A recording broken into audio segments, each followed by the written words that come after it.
নমস্কার বন্ধুরা, চিত্রকন কিচেনে তোমাদের স্বাগত। তো আজকে তোমাদের করে দেখো একটা রেসিপি। তো বাজার থেকে কি নিয়ে এসছে তোমাদের দাদা ভাই, চলো দেখাই আগে। বাজার থেকে নিয়ে চলে এসেছে বাটা মাছ। বাটা মাছটাকে বানিয়ে নিয়ে এসেছে। এবার আমরা এটাকে পরিষ্কার করে নেব। সেই বাটা মাছেরই রেসিপি করে দেখাবো। তো বাটা মাছটাকে আমরা ভালো মতো করে আগে ধুয়ে নিই, তারপরে কথা হবে। মাছগুলো আমরা পরিষ্কার করে নিয়েছি। এবার আমরা মাছগুলোকে হলুদ লবণ দিয়ে মেখে রাখবো। দিয়ে দিলাম হলুদ গুঁড়ো আর দিয়ে দিলাম লবণ, দিয়ে এগুলোকে ভালো মতো করে মেখে রেখে দিলাম।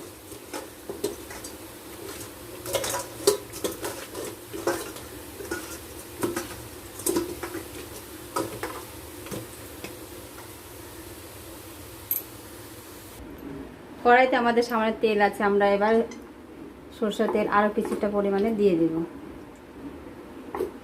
দিয়ে আমরা মাছগুলা ভেজে লাল লাল করে ভেজে তুলে নেব।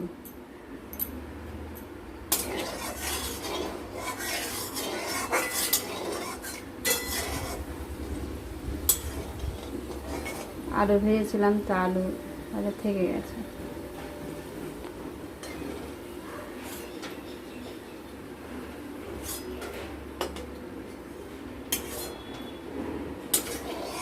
তেলটা গরম হয়ে গেছে, এবার আমরা মাছগুলা ভেজে নেব।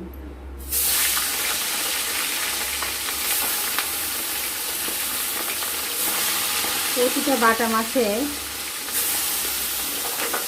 ডিমে ভর্তি, যেহেতু বর্ষার মাছ ওই জন্য। তো মাছটা ভাজা হতে থাক, এই ফাঁকে আমরা মশলা রেডি করে নেব। আমরা নিয়ে নিলাম কিছুটা সাদা আর কালো সরষে। এর মধ্যে এবার আরও কিছুটা পোস্ত নিয়ে নেব। আমরা আরও কিছুটা পোস্ত দানা নিয়ে নিলাম।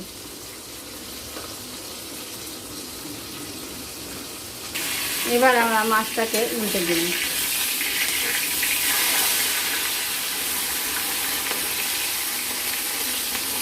মাছটা উল্টে দিয়ে এদিকেও আমরা লাল লাল করে ভেজে নেব।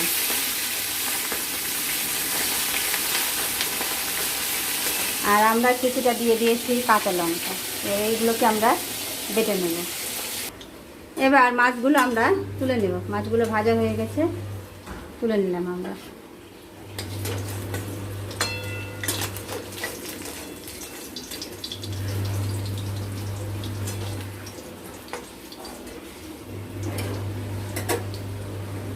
এইভাবে আমরা সবগুলো মাছ লাল লাল করে ভেজে তুলে নেব।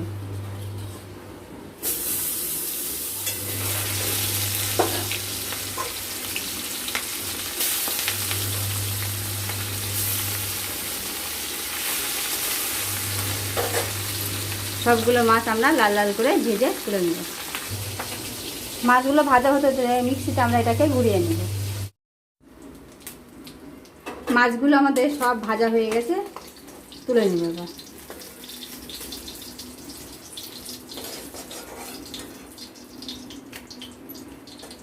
পড়ে গেল, তুলে নিলাম। আর যাই হোক, এবার কড়াইতে যে তেল আছে ওর মধ্যে আমরা আরও কিছুটা পরিমাণে দিয়ে দেবো সরষের তেল। দিয়ে দিলাম সরষের তেল। সরষের তেল গরম হয়ে গেলে আমরা দিয়ে দেবো কালো জিরা ফোড়ন। দিয়ে দিলাম আমরা সামান্য কালো জিরা ফোড়ন। কালো জিরা ফোড়ন দিয়ে আমরা যে বাটলাম ওটা দিয়ে দিলাম।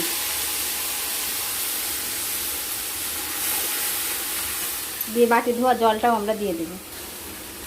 বাটি ধোয়া জলটাও আমরা দিয়ে দিলাম। বাটা মাছের রেসিপি করতে সময় বেশি লাগে না। এবার এতে দিয়ে দেবো আমরা সামান্য হলুদ গুঁড়ো। দিয়ে দিলাম সামান্য হলুদ গুঁড়ো আর দিয়ে দিলাম সামান্য কাশ্মীরি লঙ্কার গুঁড়ো। দিয়ে এটাকে ভালো করে মিক্স করে একটু সামান্য আমরা কষে নেব। কষে নিলে মশলার যে কাঁচা গন্ধ অতটা থাকে না, আর খেতেও ভালো লাগে। মানে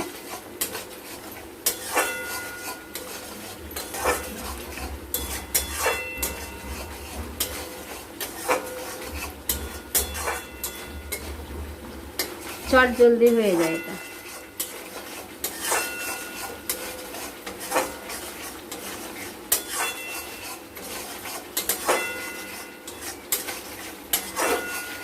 কষা হয়ে গেছে, এবার আমরা এতে দিয়ে দেবো জল। দেখুন কষা হয়ে গেছে, তেল বেরিয়ে গেছে মশলা থেকে।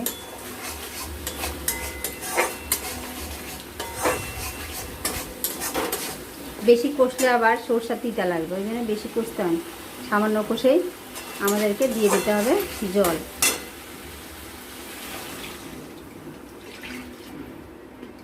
এবার জলটা ফুটতে থাক, জলটা ফুটলে আমরা দিয়ে দেবো স্বাদ মতো লবণ। এবার একটা ঢাকনা দিয়ে ঢেকে দেব। এবার আমরা একটা ঢাকনা দিয়ে ঢেকে দিলাম। ঢাকনা দিয়ে ঢেকে আমরা যখন ঝোলটা ফুটে যাবে তখন ঢাকনা খুলব। এবার আমরা ঢাকনা খুলে দেখব ঝোলটা ফুটে গেছে। এবার দিয়ে দেবো আমরা স্বাদ মতো লবণ। দিয়ে দিলাম স্বাদ মতো লবণ। লবণ দিয়ে আমরা এটাকে ভালো মতো করে ঝোলটাকে নাড়াচাড়া করে দেব। নাড়াচাড়া করে দিয়ে আমরা দিয়ে দিব ভেজে রাখা বাটা মাছগুলো।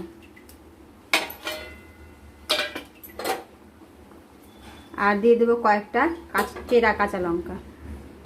দিয়ে দিলাম কয়েকটা চেরা কাঁচা লঙ্কা দিয়ে একটু এটা নাড়াচাড়া করে আমরা 5 মিনিট এটাকে ফুটতে দেব। আঁচটা বাড়ানোই থাক। 5 মিনিট পর আমরা এসে দেখব কেমন হয়েছে। এবার আমরা আঁচটা একদম কমিয়ে দেব, দিয়ে ঢাকনা খুলে দেখব হয়ে গেছে।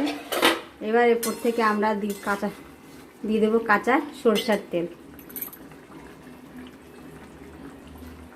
কাঁচা সরষের তেল দিলেই রেডি আমাদের গরম গরম সরিষা পোস্ত বাটা মাছ। বাটা মাছের সরষা পোস্ত। আমার ভিডিওটা যদি ইউটিউব থেকে দেখে থাকো আর আমার ভিডিওটা যদি ভালো লেগে থাকে তাহলে অবশ্যই একটা লাইক, শেয়ার ও সাবস্ক্রাইব করে দেবেন। আর যদি ফেসবুক থেকে দেখে থাকেন আর আমার ভিডিওটা যদি ভালো লেগে থাকে তাহলে অবশ্যই একটা করে লাইক, শেয়ার ও ফলো করে দেবেন। আর আপনারাও বাড়িতে এইভাবে খেয়ে দেখবেন। বাটা মাছের রেসিপি খেতে কিন্তু সত্যি ভালো হয়। তো চলুন আমরা এটাকে এবার নামিয়ে নেব। এবার আমরা নামিয়ে নিলাম। তো বলুন বন্ধুরা, এই বাটা মাছের রেসিপিটা কেমন লাগলো তা কমেন্টে জানাবে। আর কত কম সময়ের মধ্যে হয়ে গেল, বেশি সময়ও লাগলো না, চটজলদি হয়ে গেল। তো আপনারা অবশ্যই এইভাবে বাড়িতে একবার ট্রাই করে দেখবেন, খেতে কিন্তু সত্যি দুর্দান্ত হয়। আর আমার ভিডিওটা কেমন লাগলো আর আমার রেসিপিটা কেমন লাগলো তা অবশ্যই কমেন্টে জানাবেন। আর ভালো লাগলে কিন্তু অবশ্যই একটা করে লাইক ও শেয়ার করে দেবে। তোমরা যদি আমাকে উৎসাহিত করো তবেই আমি নতুন নতুন আইটেম নিয়ে আসতে পারবো, নতুন নতুন রান্না আমি করে দেখাতে পারবো। তাই তোমাদেরকে বলছি আমার পাশে থেকো, সাপোর্ট করো, পারলে সাবস্ক্রাইব করে দিও। আর আমার এই ছোট্ট ফ্যামিলিটাকে একটু বড় করে দিও। তো সুস্থ থেকো, ভালো থেকো। পরবর্তী কোনো রেসিপিতে তোমাদের সাথে কথা হবে। নমস্কার।